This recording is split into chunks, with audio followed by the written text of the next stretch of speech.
오늘 우리가 읽은 본문에서 예수님께서는 이제 길을 가시다가 잎사귀가 무성한 무화과 나무를 보십니다. 마침 그때 예수님께서는 시장하셨습니다. 그래서 예수님께서는 그 나무에서 열매를 찾으십니다. 잎사귀를 이렇게 들춰 보셨겠지요. 그런데 그 나무에는 열매가 없었습니다. 열매가 없는 그 나무를 보시고 예수님께서는 그 나무를 저주하셨습니다. 그리고 20절 말씀에 보시면 그 나무가 실제로는 뿌리까지 말라 죽어버린 것을 우리가 볼 수가 있습니다. 여러분, 이 내용들만 보면 예수님의 이 말과 행동, 예수님이 하신 일에 대해서 우리가 조금 이제 갸우뚱하게 됩니다. 예수님께서 왜 이렇게 하셨을까? 특히 이제 13절 말씀에 보면은 아직 무화과의 때가 아니다라고 이렇게 기록이 되어 있지요. 이게 무슨 말입니까, 여러분? 이제 우리말로 바꾸면 이제 우물가에 가서 숭늉 찾는 격이 아닌가, 이제 이런 말씀이 되는 거예요. 아직 무화과 열매가 맺을 때가 아닌데 예수님께서 무화과 나무에 가셔서 열매를 찾으셨고 그 열매가 없으니 예수님께서 저주하셨다. 이렇게 내용이 이어지고 있습니다. 약간 이제 갸우뚱하게 되는 이제 그런 내용입니다. 우리가 익숙하게 알고 있고 기대하는 예수님의 모습과는 분명히 다릅니다. 이 무화과 나무 사건만이 아니지요. 우리 15절부터 18절까지 기록되어 있는 사건도 우리가 익숙하게 알고 있고 또 기대하고 있는 그런 예수님의 모습과는 상당히 다릅니다. 자비로우시고 인자하시고 참으시고 사랑하시고 회복시키시는 그런 예수님의 모습보다는 분노하시고 저주하시며 상을 들어 엎으시는 그런 예수님의 모습을 우리가 볼 수 있습니다. 여러분, 우리가 오늘 본문을 볼 때에 예수님 화내셨네? 이것을 볼 것이 아니라 예수님께서 무엇에 화를 내시는지 우리가 그것을 살펴봐야 합니다. 예수님께서 무엇에 진노하시고 예수님께서 무엇에 화를 내시며 예수님께서 무엇을 들어 엎으시는지 그 내용을 우리가 유심히 살펴봐야 합니다. 여러분, 우리가 본문을 이제 볼 때에 두 가지 정도를 우리가 미리 이제 확인하고 이 본문을 살펴봐야 합니다. 첫째로 예수님께서 무화과 나무를 향하여서 하신 말씀과 행동들은 여러분 전혀 억지나 무리가 아니었다라는 사실입니다. 오늘 말씀을 보고 또 우리의 상식으로 볼 때에는 예수님 좀 과하게 요구하신 거 아닌가, 과하게 하신 거 아닌가 이렇게 생각할 수가 있습니다. 그러나 여러분, 이스라엘의 무화과 나무는 열매를 2번 맺는다라고 합니다. 그러니까 이른 열매와 늦은 열매 이렇게 2번을 맺는다라고 해요. 우리가 이제 일반적으로 알고 있는 무화과 나무는 이제 늦은 열매이지요. 그런데 늦은 열매를 맺기 전에 이른 열매를 맺는다라고 합니다. 이 이른 열매는 작습니다. 작고 늦은 열매만큼 맛이 있는 것도 아닙니다. 그러나 이 이른 열매는 먹을 수 있고 또 그것을 통하여서 또 그 열매가 제때에 맺히는 이제 그런 열매라고 해요. 그리고 그 열매가 맺으면 이 작은 열매, 이른 열매가 맺으면 나무는 잎이 무성해진다라고 합니다. 그럼 이렇게 길을 가다가 이렇게 나무를 봤어요. 나무가 잎이 무성합니다. 또 시기, 예수님께서 그 나무를 보셨던 때도 이른 열매가 맺을 때였습니다. 잎이 무성한 나무, 이른 열매가 맺을 때, 그러니 그 나무에는 무엇이 있어야 되죠? 이른 열매가 있어야 합니다. 그런데 이른 열매가 없었어요. 열매를 맺을 때가 되었고 열매를 맺었다라는 외적인 표시가 분명히 있음에도 불구하고 그 나무는 열매를 맺지 않고 있었다라는 것입니다. 그러니까 예수님께서 이 나무에서 열매를 찾으셨다라는 것은 하나도 이상할 게 이제 아닌 일인 것이지요. 그럼에도 불구하고 열매가 없다고 하여 그 나무를 말라 죽게 하신 것은 예수님 좀 너무하셨다라는 생각을 우리가 마음 한구석에 하지 않을 수가 없습니다. 우리가 기대하는 예수님, 우리가 아는 예수님은 어떤 예수님이신가요? 실패한 자에게 다시 한번 기회를 주시고 열매를 맺지 못한 나무는 어떻게 하실까요? 힘을 주셔서 열매를 맺게 하시는 그런 예수님을 우리가 알고 기대하기 때문입니다. 그런데 오늘 본문의 예수님은 그렇게 행하지 않으십니다. 열매 없는 나무를 보시고 진노하시고 그 나무를 저주해서 죽게 하십니다. 여러분, 본문에서 우리가 짚고 넘어가야 할 두 번째 주제가 바로 이것입니다. 여러분, 예수님께서 정말로 말씀하고자 하신 것은 여러분 무화과 나무가 아니었습니다. 예수님께서 정말 말씀하고자 하셨던 것, 예수님께서 정말로 지적하시고 예수님께서 정말로 진노하시는 대상은 여러분 무화과 나무가 아닙니다. 그 뭘까요? 성전입니다. 자, 무화과 나무가 있습니다. 겉으로 봐서는 열매를 맺었다라는 표시가 보여요. 심지어 열매를 맺을 때입니다. 그런데 열매를 하나도 맺지 못하고 있었습니다. 여러분, 이 모습은 바로 그 당시 예루살렘에 있었던 성전의 모습이었습니다. 예수님께서는 열매 맺지 못하는 이 무화과 나무를 통하여서 성전에 대하여서, 성전을 향하여서 예수님께서는 말씀하고 계신 것입니다. 예수님의 진노의 대상은 무화과 나무가 아니라 여러분 예루살렘에 있었던 바로 이 성전이었습니다. 여러분, 이 성전은 단순한 건물이 아닙니다. 성전은 건물인 동시에 이스라엘의 영적인 정체성을 드러냅니다. 곧 예수님께서는 무화과 나무를 통하여서 성전을 통하여서 이스라엘을 예수님께서는 말씀하고 계신 것입니다.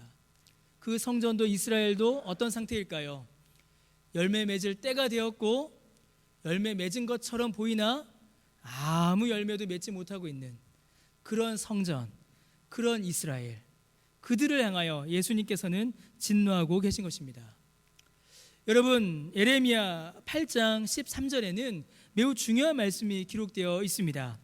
범죄하고 타락하고 하나님을 떠난 이스라엘을 가리켜서 이스라엘을 향하여서 하나님께서는 이렇게 말씀하셨습니다. 여호와의 말씀이니라. 내가 그들을 진멸하리니 포도나무에 포도가 없을 것이며 무화과 나무에 무화과가 없을 것이며 그 잎사귀가 마를 것이라. 내가 그들에게 준 것이 없어지리라. 여러분, 범죄하여 타락하고 하나님을 떠났던 이스라엘을 향하여 말씀하셨던 이 예레미야의 말씀이 지금 오늘 본문에서 성취되고 있는 것입니다.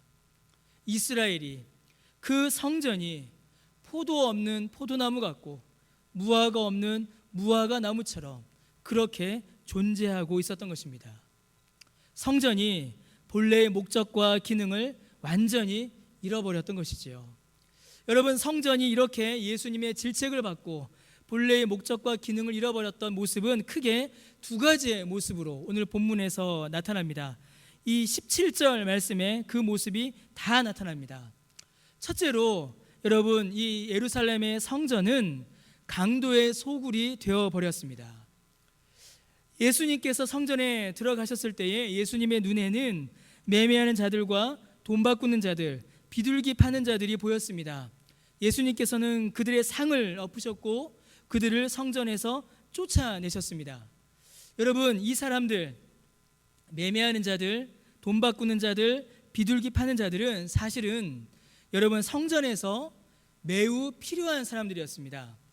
그들이 아무 이유 없이 자리에 앉은 것이 아니라 그들이 그 자리에 있었던 것은 합당한 이유와 필요가 있었기 때문에 그들은 거기에 앉아 있었습니다.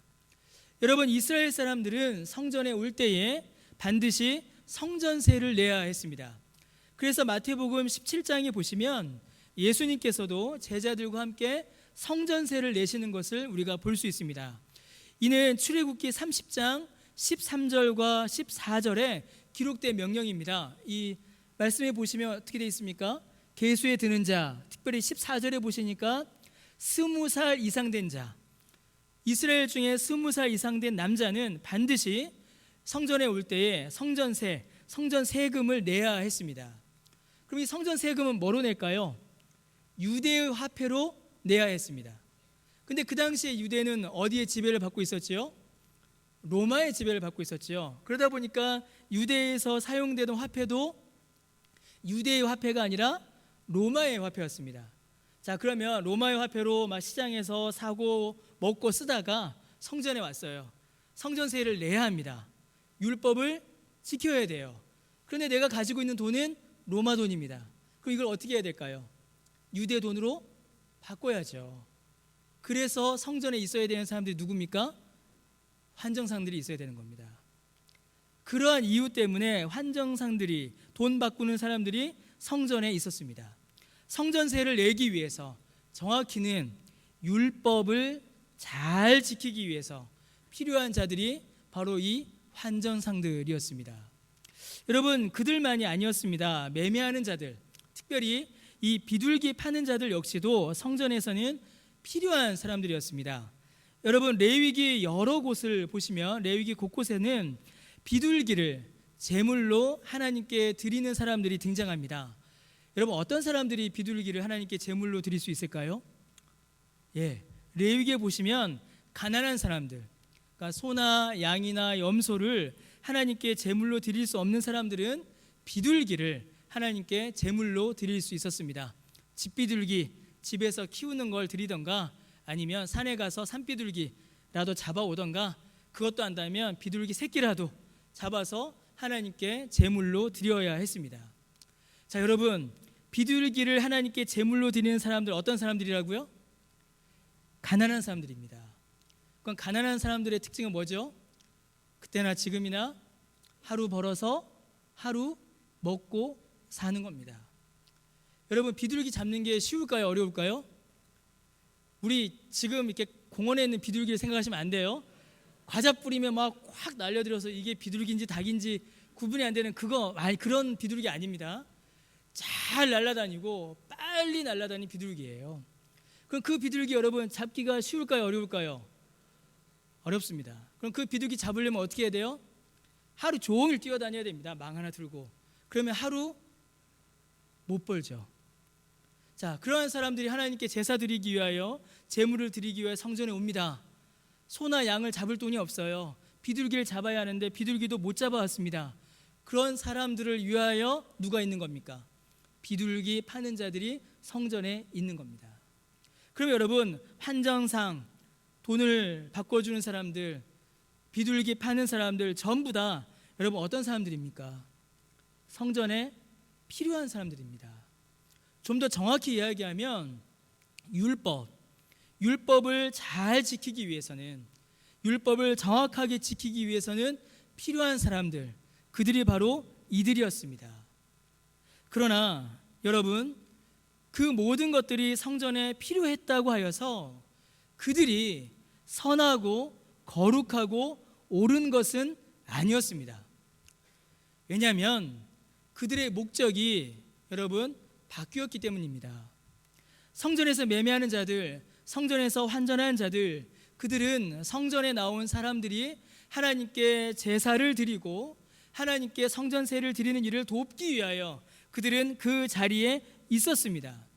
그러나 그들은 가난한 사람들, 하나님께 나아오고자 하는 사람들을 돕는 것이 그들의 목적이 아니라 자신들의 이익을 채우는 것이 그들의 목적으로 바뀌어 버렸습니다.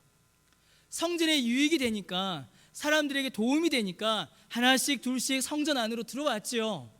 처음에는 그들을 통하여서 유익을 얻는 사람들, 도움을 얻는 사람들이 분명히 있었을 것입니다. 그런데 시간이 갈수록 그들의 목적은 사람들의 유익, 율법의 준수가 아니라 그들의 유익, 그들의 이익, 그들의 탐욕에 그들의 목적이 점점 바뀌기 시작했습니다. 여러분, 이 사람들은 거룩한 것을 팔아 자신의 탐욕을 채우고자 했습니다. 그리고 이 일에 적극적으로 가담하고 이 일을 적극적으로 도운 사람들이 있었습니다. 그들이 누굴까요? 18절에 나오는 그들입니다. 대제사장들과 서기관들입니다. 이들은 성전을 관리하는 사람들이었습니다. 자, 장사하는 사람들이 성전에 들어옵니다. 그러면 성전을 관리하는 사람들이 어떻게 할까요? 성전에 뭘 줘야 됩니까? 자리를 줘야죠. 그렇죠? 그럼 자리를 얻으면 뭘 바쳐야 합니까?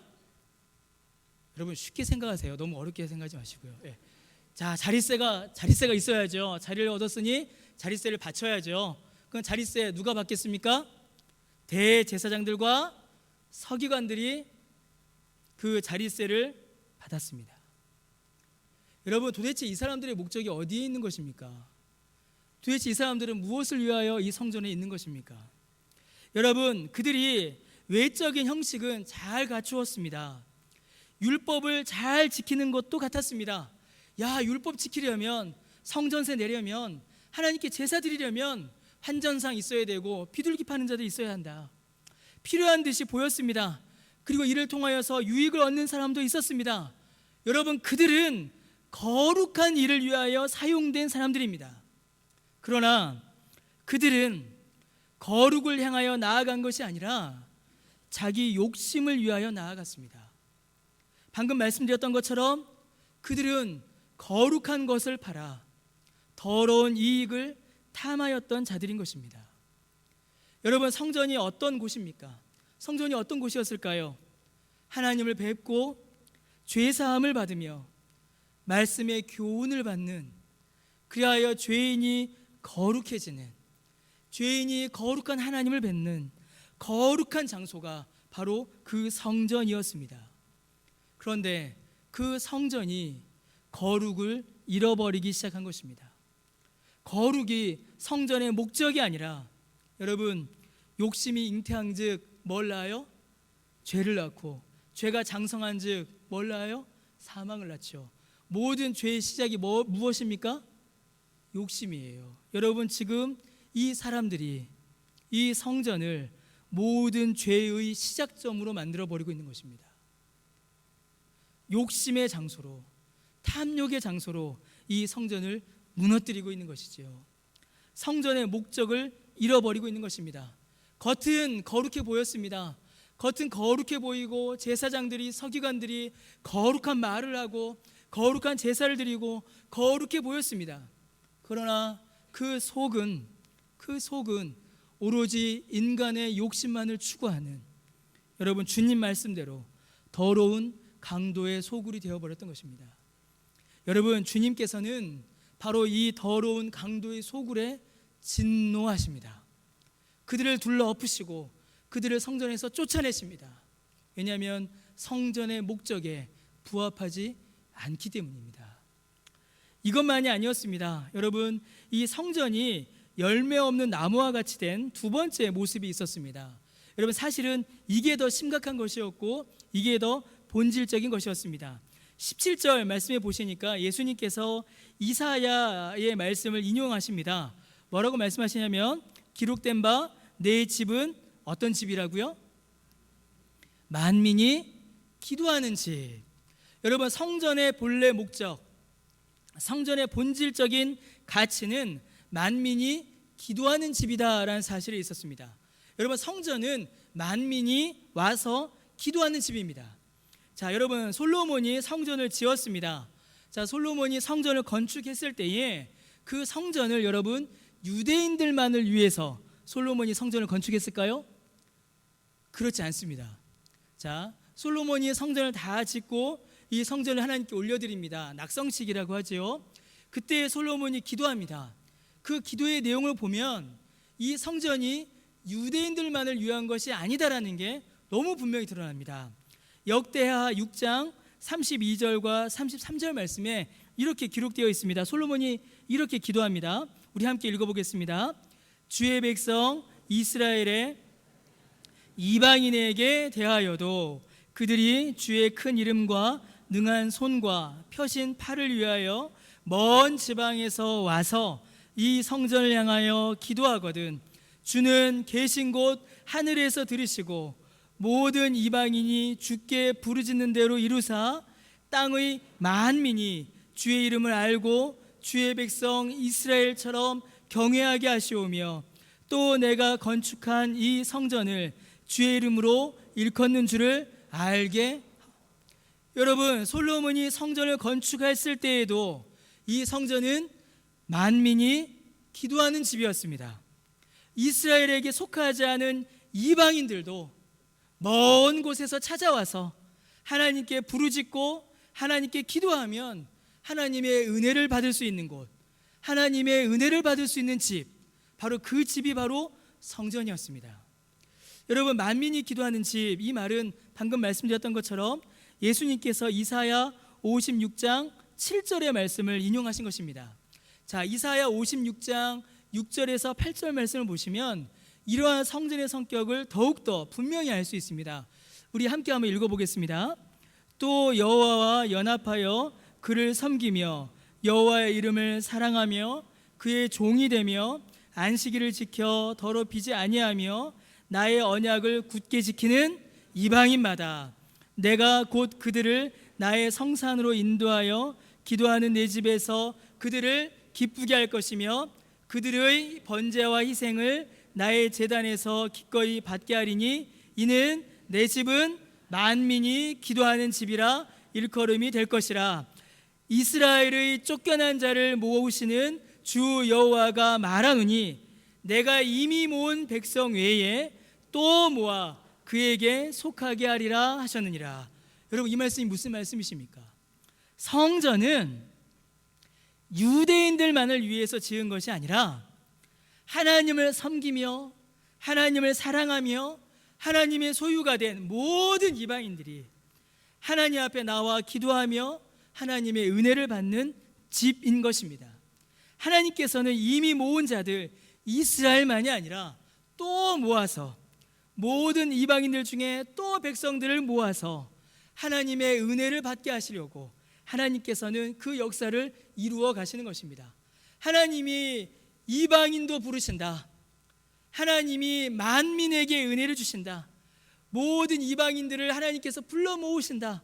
그 은혜의 역사가 일어나는 집, 바로 그 은혜의 집이 성전이었습니다.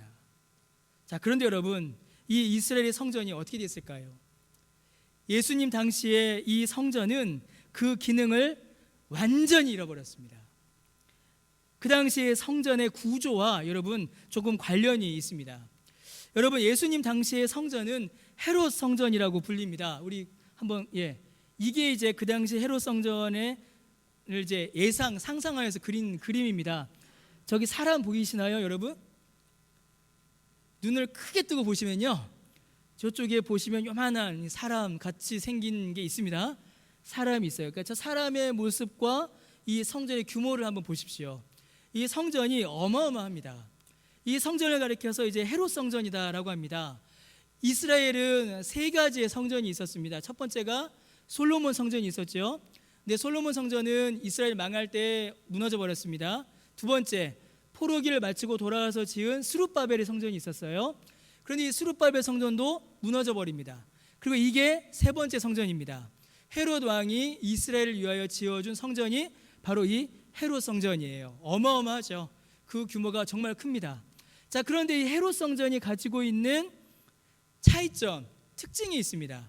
솔로몬 성전, 스룹바벨 성전과 이 성전은 완전히 달라요. 어디에서 다르냐면, 여러분 이 성전을 보시면은 이 앞에 그리며 저기 가운데 높이 우뚝 솟은 건물이 하나 보이시죠? 가운데 보시면요, 문 하나, 문 둘 지나면 저기 성전이 있죠.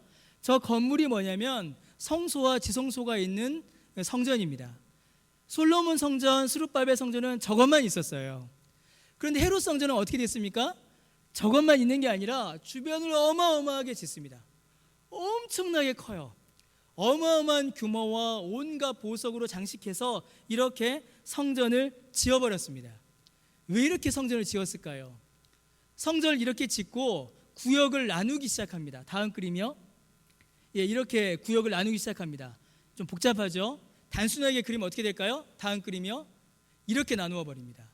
자, 바깥에 있는 큰 상자가 이제 이 성전이에요. 근데 이 성전을 딱 들어오면 이방인의 뜰을 만나게 됩니다. 그리고 이방인의 뜰과 이방인 뜰 사이에 소레크라는 담이 있어요. 그 담을 넘어가면 여자들의 뜰, 이스라엘의 뜰, 그리고 성전, 성소와 지성소가 있는 성전, 이렇게 구별이 됩니다. 여자들의 뜰, 그 위에는 이스라엘의 뜰은 할례 받은 유대 남자들만 들어갈 수 있는 뜰이 이스라엘의 뜰입니다. 이렇게 성전을 나누어 놓고 이렇게 성전을 구별해 놓은 겁니다. 자, 근데 문제가 뭘까요? 여자들의 뜰부터 시작해서 성소가 있는 저 성전까지는 성역, 거룩한 곳이다라고 불렸습니다. 그리고 이방인의 뜰은 거룩한 곳일까요? 거룩하지 않은 곳일까요? 거룩하지 않은 곳이 되는 거예요.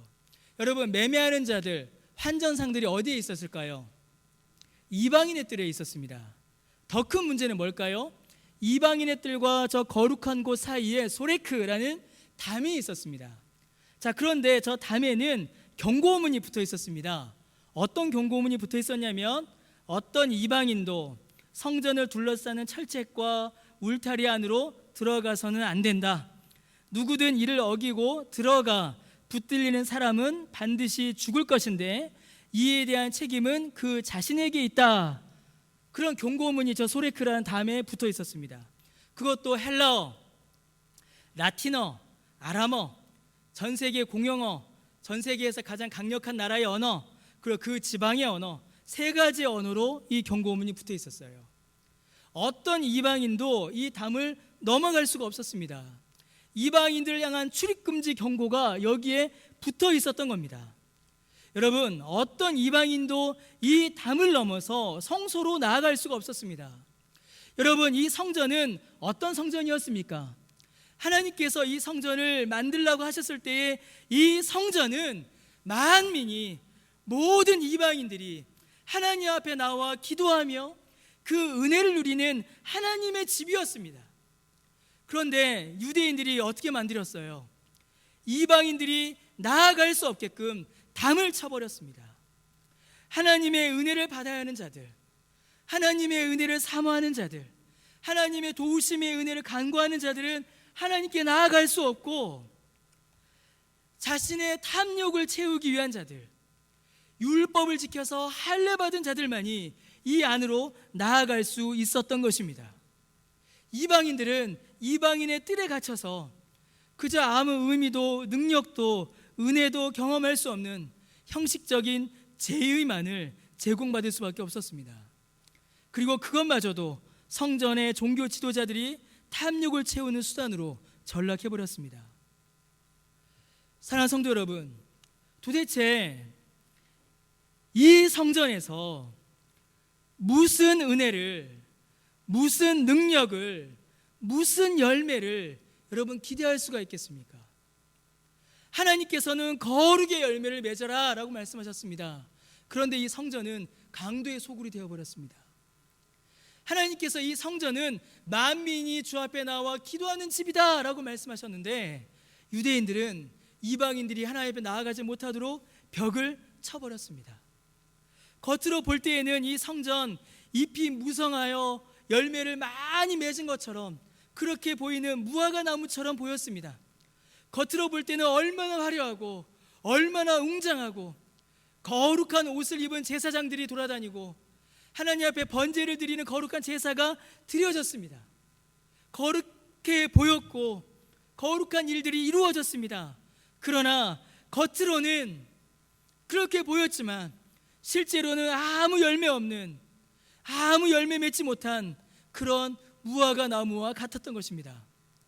여러분, 이 성전은 그저 겉만 화려한 종교 시설이 되고 말았습니다.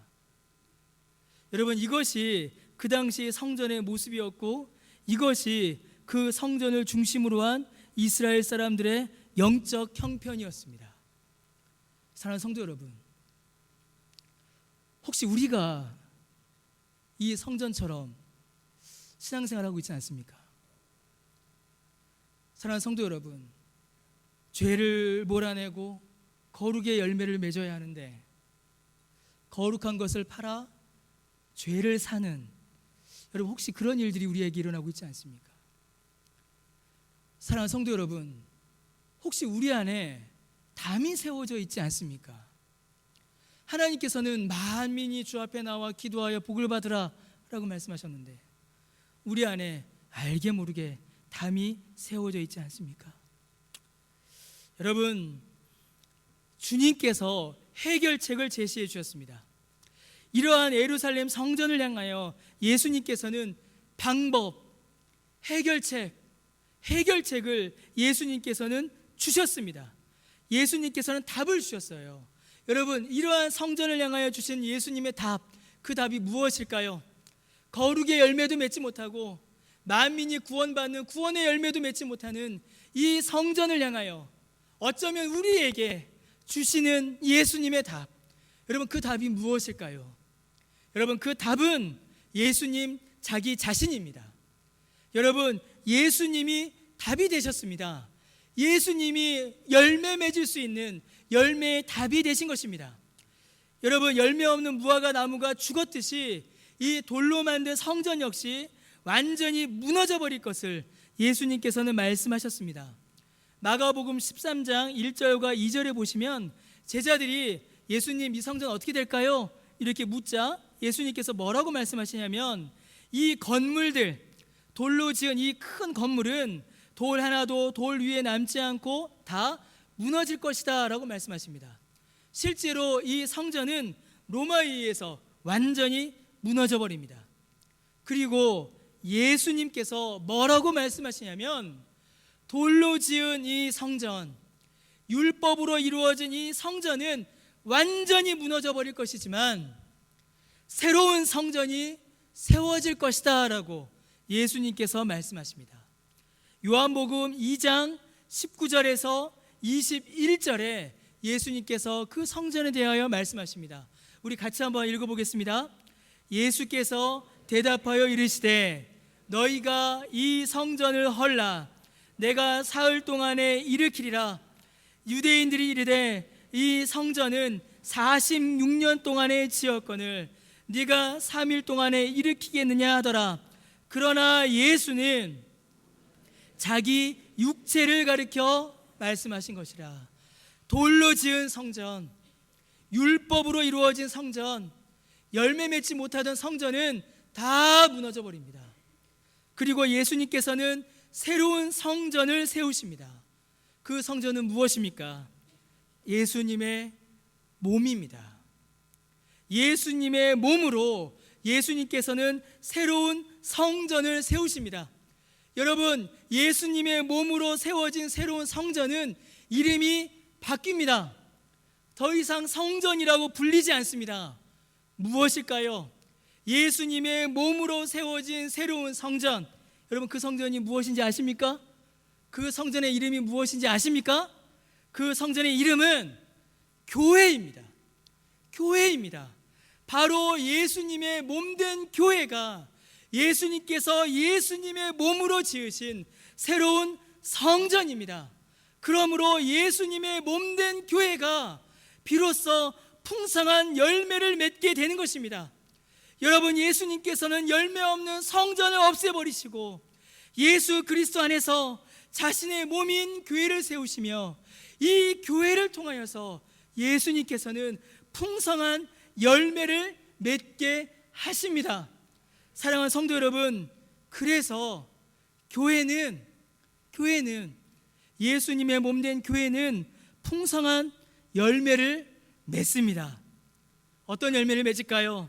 만민이 주 앞에 나와 기도하며 만민이 주님의 은혜를 받아 누리는 구원과 복음의 열매를 여러분, 교회는 맺습니다. 잃어버린 한 영혼이 주께로 돌아오는 것입니다. 담장이 가로막는 것이 아니라 율법이 막아서는 것이 아닙니다.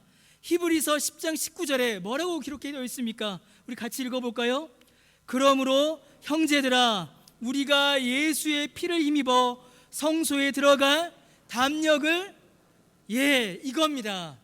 율법으로 가로막고 담벼락으로 가로막고 행동으로 가로막고 행위로 가로막고 공로로 가로막았던 그 모든 장벽들은 다 무너져 버립니다.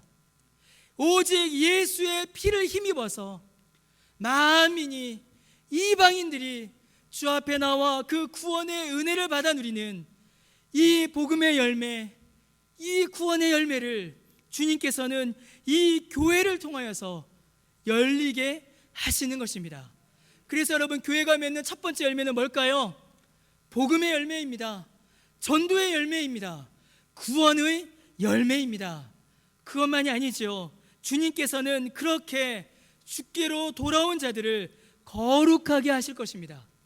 에베소서 5장 26절 27절에 여러분 이렇게 기록되어 있습니다. 같이 읽어보겠습니다. 이는 곧 물로 씻어 말씀으로 깨끗하게 하사 거룩하게 하시고 자기 앞에 영광스러운 교회로 세우사 티나 주름 잡힌 것이나 이런 것들이 없이 모든 죄를, 강도의 소굴을 탐욕을 예수님께서 물로 씻어 말씀으로 깨끗하게 하시고 거룩하게 하셔서 주님 앞에 영광스러운 교회로 세우신다라는 것입니다.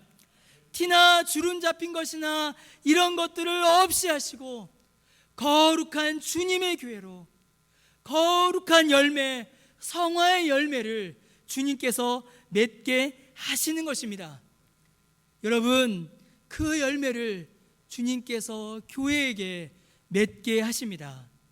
형식과 욕심만 남은 죽은 종교가 아니라 예수님의 말씀과 생명의 복음이 증거되는 구원의 역사가 이루어지는 주님의 교회를 세우시는 것입니다. 여러분, 기독교는 이념, 사상, 철학, 지식으로 끝나지 않습니다. 여러분, 기독교는 사람의 상상에서 존재하는 것도 아닙니다.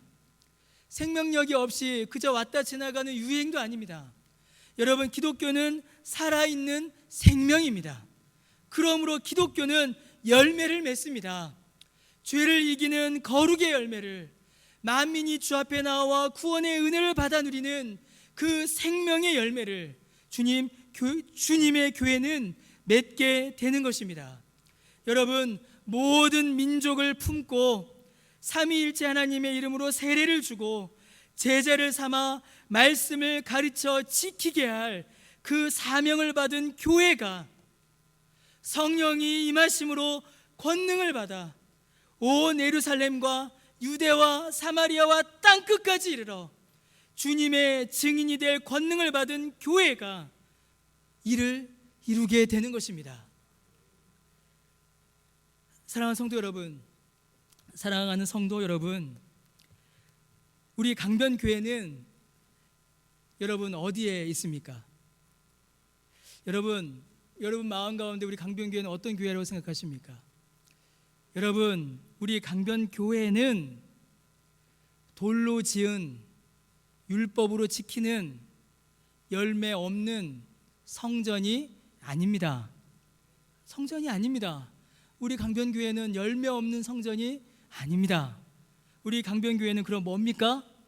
우리 강변교회는 주님의 몸된 교회입니다. 우리 강변교회는 주님께서 은혜를 주셔서 거룩의 열매를 맺고 복음의 열매를 맺고 구원의 열매를 맺는 살아있는 주님의 교회인 것입니다. 예수 그리스도 안에 있는 교회요, 예수 그리스도의 몸인 교회요, 예수 그리스도의 열매를 맺는 주님의 교회인 것입니다. 여러분, 이것이 바로 교회의 영광이며 이것이 바로 교회의 능력인 것입니다. 사랑하는 성도 여러분, 저는 우리 열매 맺는 교회가 되기를 저는 소원합니다. 우리 강변교회가 참으로 거룩의 열매를, 복음의 열매를, 구원의 열매를, 믿음의 열매를 풍성히 맺어서 하나님 배에 올려드리는 참으로 주님이 기뻐하시는 교회가 되기를 소원합니다. 건물과 형식만 남아 생명을 잃어버린 돌로 지은 성전이 아니라, 형식만 남아있는 돌로 지은 성전이 아니라 예수 그리스도의 생명으로 살아 숨쉬는 생명의 역사를 이루는 주님의 교회, 참으로 주님이 기뻐하시는 열매를 풍성히 맺는 그런 우리 교회가 되기를 저는 간절히 소원하고 그것을 위해서 기도합니다. 사랑하는 성도 여러분, 오늘 이제 맥추절이죠. 맥추 감사절입니다. 맥추절, 이제 보리 수확에 감사하여 주 앞에 올려드리는 구약의 절기이죠. 여러분, 이 맥추절의 다른 이름이 뭐죠? 혹시 아십니까? 맥추절의 다른 이름은 오순절입니다. 오순절이에요.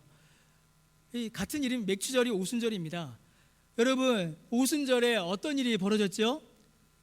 성령이 강림하셨습니다. 성령이 임하셨습니다. 성령이 임하심으로 말미암아, 성령의 능력으로 말미암아 교회가 열매를 맺었습니다.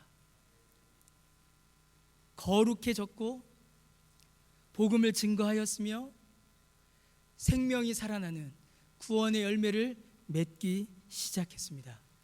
사랑하는 성도 여러분, 이 맥추절에 성령 충만의 은혜가, 성령 충만의 역사가 저와 여러분 우리 모두에게 충만하시기를 주님의 이름으로 간절히 축원합니다. 그리하여 주님 기뻐하시는 열매 풍성히 맺으시는 저와 여러분 우리 강변교회 되시기를 주님의 이름으로 간절히 축원합니다. 우리 시간 함께 찬송